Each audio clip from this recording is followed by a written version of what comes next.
what impressed me most when I watched you guys do like a drum solo situation was the patience. That's everything. That was there. Yeah, well, it has to be. I think this was another place where people may tend to lose sight because everyone's like, if nothing's happening, it's like, well, you know, and particularly for the way that we do things, like the majority of things are improvised, so you don't know what's to come, but you have to. I mean, to me, that's exciting because you're starting with nothing, like every night, and you have to really listen. Rather than just sort of going into autopilot, just doing things that you're used to doing, like, oh, I just do this, rather than just stopping and listening and really be in the moment and then on the spot of trying to create something or respond to what your partner is doing and how to complement that or maximize it. You know, but patience is a key word. It's a perfect term, and it's not easy to achieve all the time. But I get frustrated when that doesn't happen, or if I recognize that within myself, because you typically don't create any good music without that. It's all about patience and listening and reacting with those things happening at the same time and making musical choices. Like, you know, that also comes from having a lot of experience of knowing what to do. You know, it involves listening to a lot of different kind of music, and not even just drums. Like, I mean, that's all relative to me. Drums is music, and how many different genres or styles of music. There's always something to be gained from. So you building a vocabulary that you can draw from at any given time, being put on the spot to like just play something. You know, whether that's by yourself or with accompanying other people. You arm yourselves with ideas that you over the course of time that you're able to. These things just naturally come out when you hear something that like, oh, this would be a great. Thing to interject in this section or against what somebody else is playing, and to make it sound as a unit rather than people playing at each other. You know, like, it's really ideal to be playing with somebody than, you know, well, you can do that, well, I can do this. You know, it's I don't know. We've tried that. Just In the beginning? well, just learning how to be a unit. You know,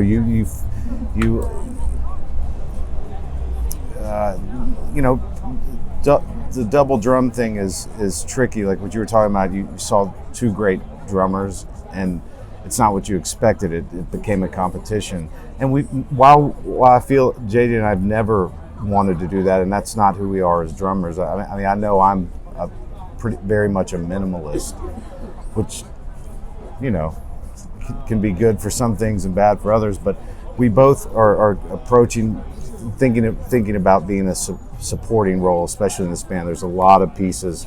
It's a big band, so you know, you want to be sensitive to that. But I think in the beginning, especially,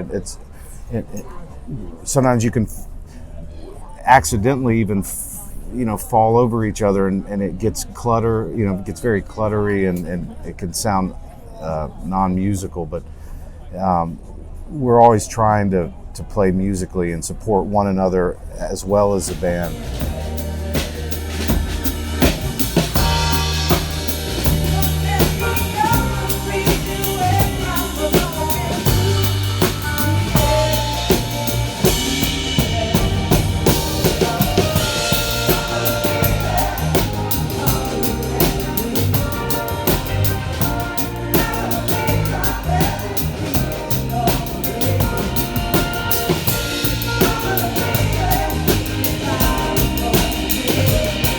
Sometimes we'll go for stuff at the same time, not meaning to, and it can trip over It each can, other. yeah, but that's the price of doing business. And when it's great, it's a very powerful thing. And then sometimes it can be, it can be really clumsy. And we've been doing this together now for almost a decade, so we've gotten some things ironed out and understand dynamics and how one person can sort of lead a certain thing and you kind of ghost under them and just kind of accent little things. And I think it's a great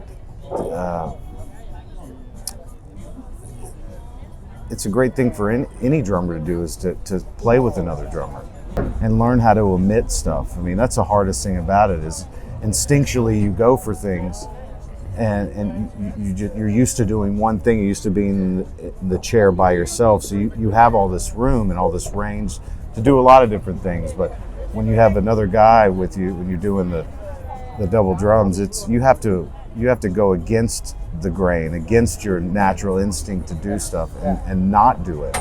Or fill up space. Fill up space. Less is more. Patience. I mean, those are the lessons with double drumming, and it's made me certainly a better drummer when I'm doing gigs by myself.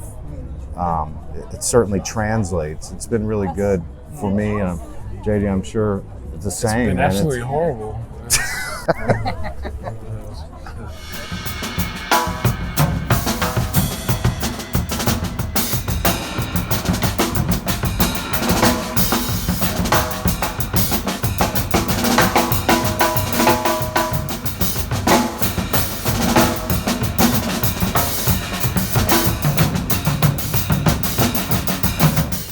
Those times where you guys do kind of trip each other up, is that kind of when you're on a groove and then you both maybe try to set something up at the same time? Where it's Yeah. like, oh, no, wait, what? We get excited. Because it's not worked out, right? There's nothing that's worked out. I mean, there's a few little things within the body of tunes. The composition and the form and things. And there's certain things where we've come that have been staples that we work out.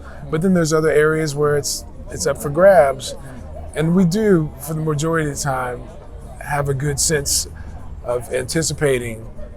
Like we're getting to a different section change, and there's sort of a buildup, and you kind of start to hear, like, I can hear, like, okay, well, this section's coming up, who's going to set it up, and one of us will just, because you don't want to have this sort of timid thing either. That gets it has to be. Somebody's got to go, and sometimes lead. sometimes it's kind of actually beautiful and fun the way things will.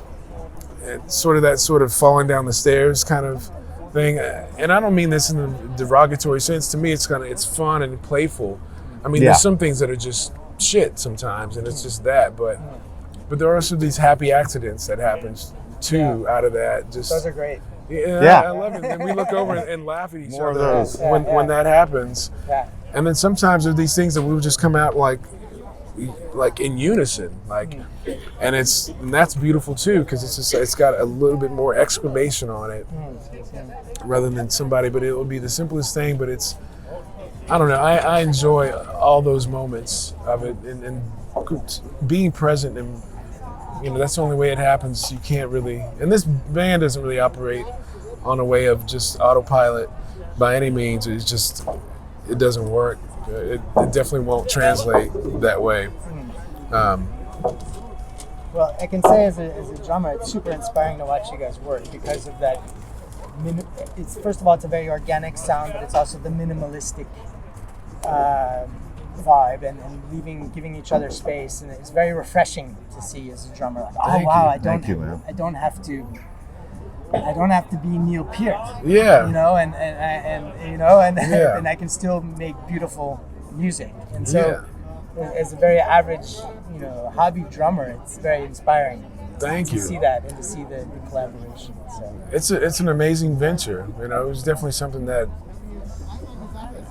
was not just like any of this. Like this whole journey through having a life of being able to play music, and then to get to the place where another chapter involved this venture. I was like, I never foresaw that.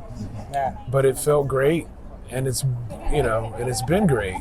Everything that's involved in it, and musically, personally, like amazing friendship that's been established here, a brotherhood that's undeniable.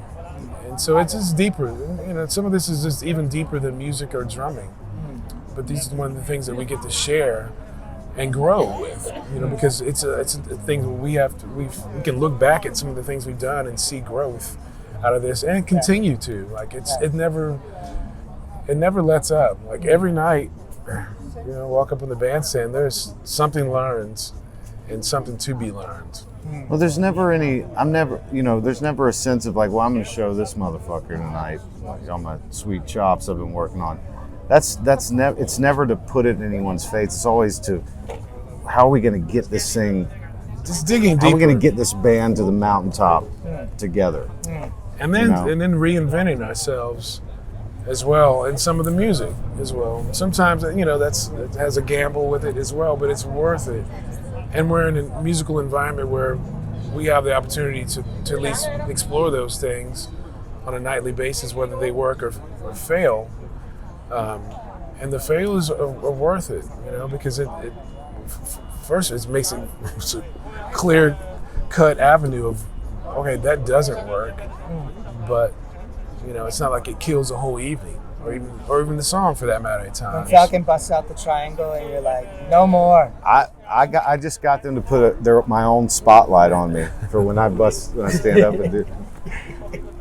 No, but there's even like weird things with just even the strokes you play, like instead of it just being these hard down strokes, a lot of times you just kind of hopping with these upstrokes and like this, like instead of like, I'm just like hopping just over, kind of, and it kind of makes a little weird ghost thing in a little bed. It's a weave. It is a weave, man. I've developed a lot of things playing next to JJ over the years that have really helped me dynamically and musically, and by virtue of being in this situation and being forced to do it, because or because it didn't sound good the other way. Like it's not about volume and strength. It's about what you're not doing and the subtle stuff where it gets musical and it's bigger. Yeah. It does. I mean, that's really the thing. That's having the bigger picture, and that's also, I think, the conception to really think about with double drums. I think is coming into it, because I've seen a number of situations where whether it's just for fun or people jamming, like there's getting together, whether it's all drummers or a bunch of drummers and a couple other instrumentalists.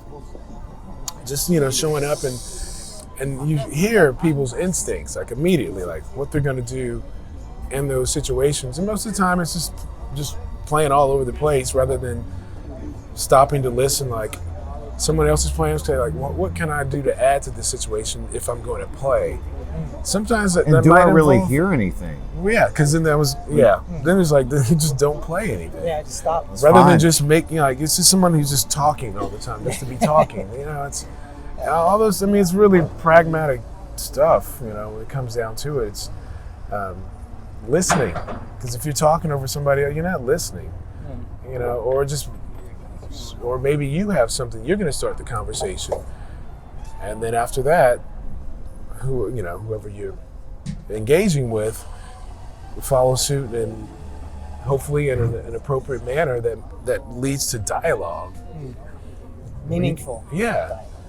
Yeah, meaningful dialogue. You can just say bullshit all day long, but that's the difference. And something that's appealing to the ear, or at least interesting, at the very least.